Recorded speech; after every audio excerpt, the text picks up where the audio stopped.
Hey, it's Giguk, and you're watching Pixel Party Pals. Woo! I got it right on my first take. It is!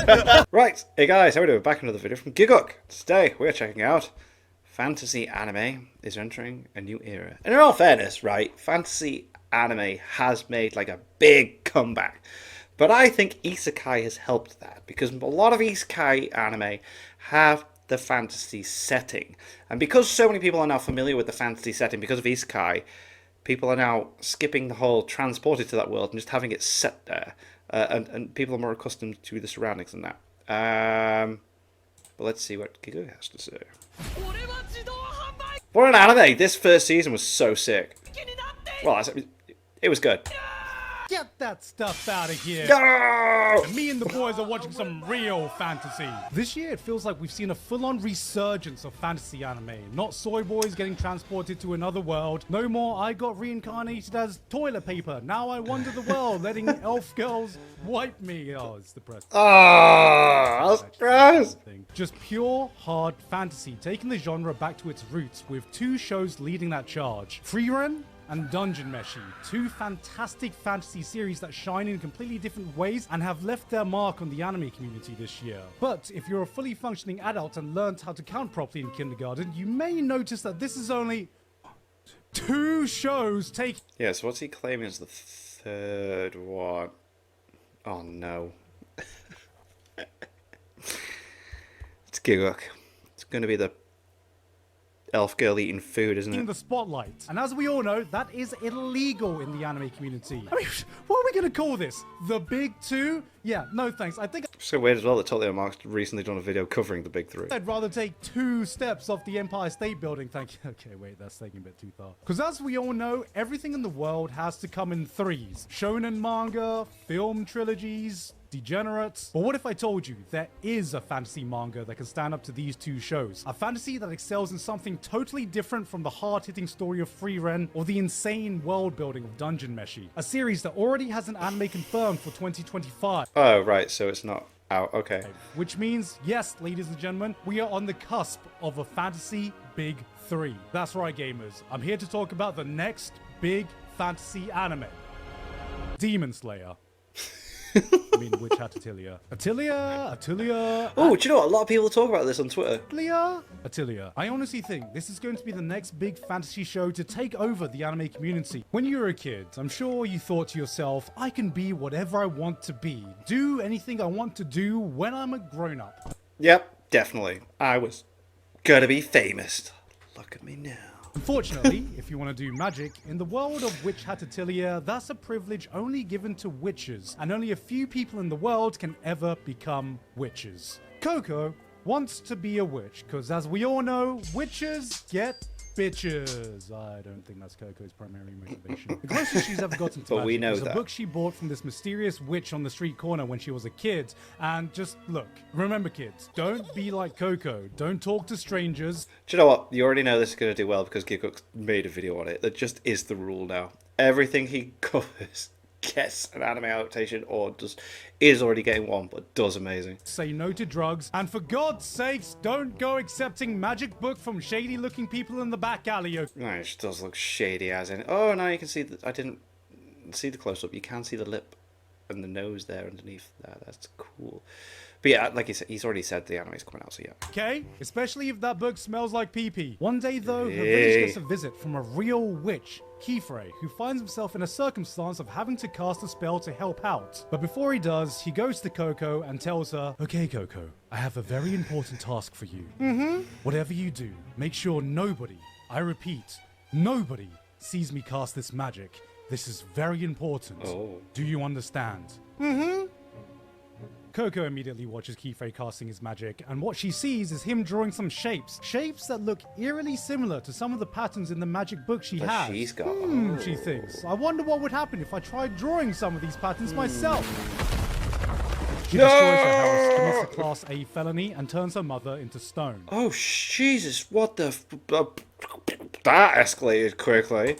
In the industry, we call this an oopsie daisy. With her parent acquiring the new status of Mum the Rock Johnson, Kifrey decides to take Coco under his wing in hopes that he could find out more about this mysterious witch that sold Coco that book as she begins her journey into the world of witchcraft.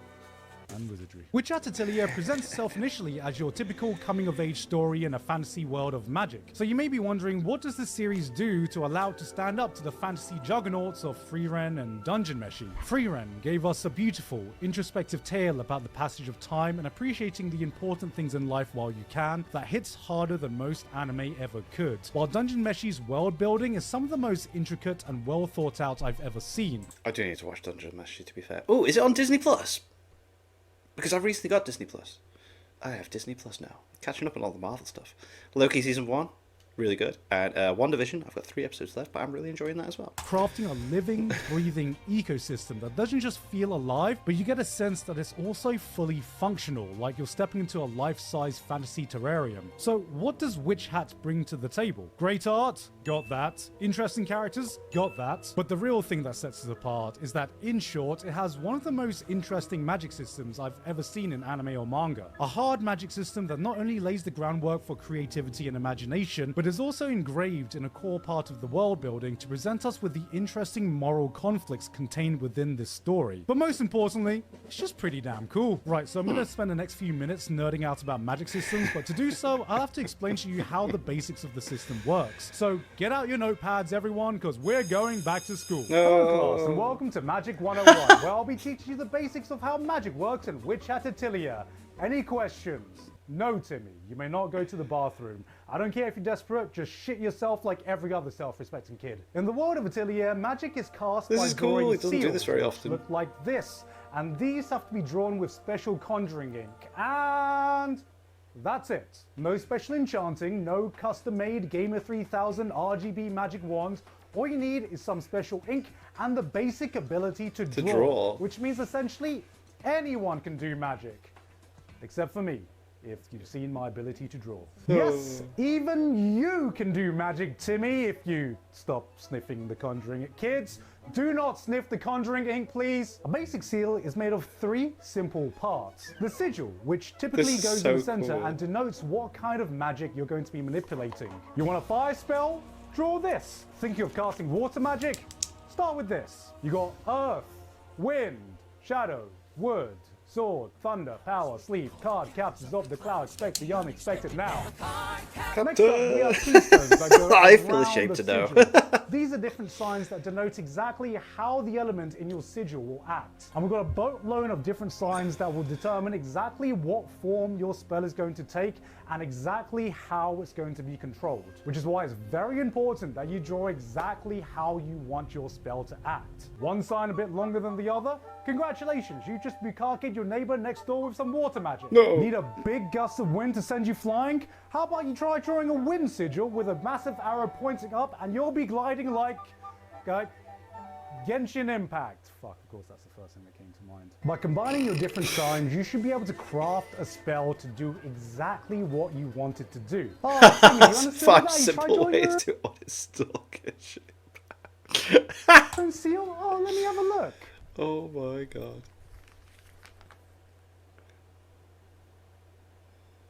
Timmy, see me after class. And after all that, all that's left to do to complete the spell was to draw a complete circle around it. Because as every witch knows, if you like a spell, you should have put a ring on it. I think it was Dumbledore that said that. If you And like that, it, then kids, you is should have put a everything you need ring to know on to it. become a witch and start casting your own spells.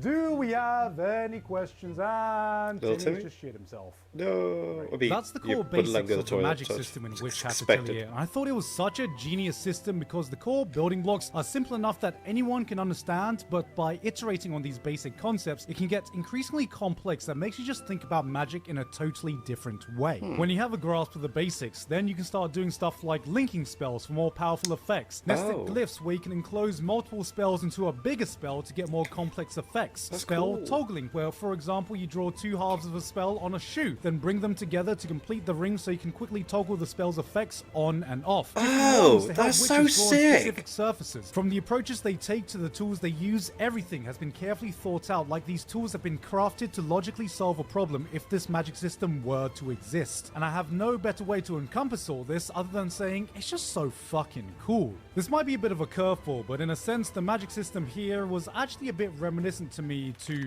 coding. God, I never thought my coding course in university 13 years ago would finally come in handy. At its most basic, coding Everything is just a set of instructions built on a few core concepts that you input into a system that interprets those instructions to do exactly what the code tells it to do. If the code doesn't act the way you envisioned, well, it's not the computer's fault, it's the human error with the code, and then you have to do some debugging. But instead of just searching up your errors on Stack Overflow, I imagine debugging magic seals would be something like, oh, hey Timmy, you want me to have a look at your fire spell? It's not doing what you thought it would? Well, you just burned down the entire fucking village, Timmy. Yeah, thanks for that. It's gone. Your mom's dead. Yeah, how about you debug your life choices, Timmy? Oh, you want to learn about loops? Well, how about you loop yourself to the nearest orphanage, Timmy, because that's where you're going. Oh but my because God. Wait. I just realized I unintentionally just repeated the plot of this manga with fire instead of rocks. But because the logic of this system is so defined, it enriches so much of the world and characters. Because instead of just telling us that this person is a genius witch or this person has a specialized skill set, we can actually see it ourselves through how they approach solving problems with their own knowledge of the magic I love the system. art as well. Find It's it hard so to good. accurately draw bigger seals? Well, maybe by combining the effects of a bunch of smaller seals and linking them together, you can replicate the effect of a bigger seal. Don't have a specific spell you need to identify ingredients in a potion? Well, how about you repurpose a destruction spell you saw earlier, but reverse the seals to conjure up the opposite effect and remake the core ingredients. Like different coders writing a program, there is no singular way to solve a problem, and by setting the rules of the system clearly, it sets the stage to breed creativity in a way that you can appreciate that goes beyond, this person is a powerful witch because he does magic good. I think the first time I truly appreciated this was when I saw some of the first major battles. See, as a witch, you have several approaches you can take, especially in a battle situation. Now, if you're less experienced, maybe you prepare a notepad with some pre-drawn all-purpose spells. It might not be as specialized for every situation you're in, but they're quick and easy to cast by just circling the spells that you need. Maybe you have a specific battle style where you just engrave the actual spells onto your clothing for permanent effects.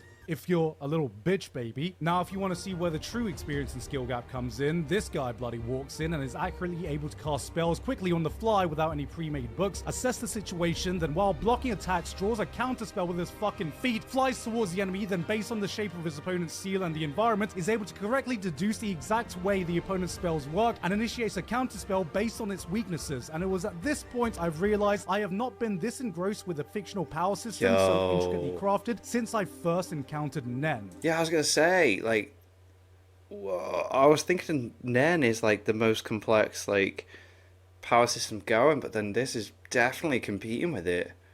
People are gonna love this.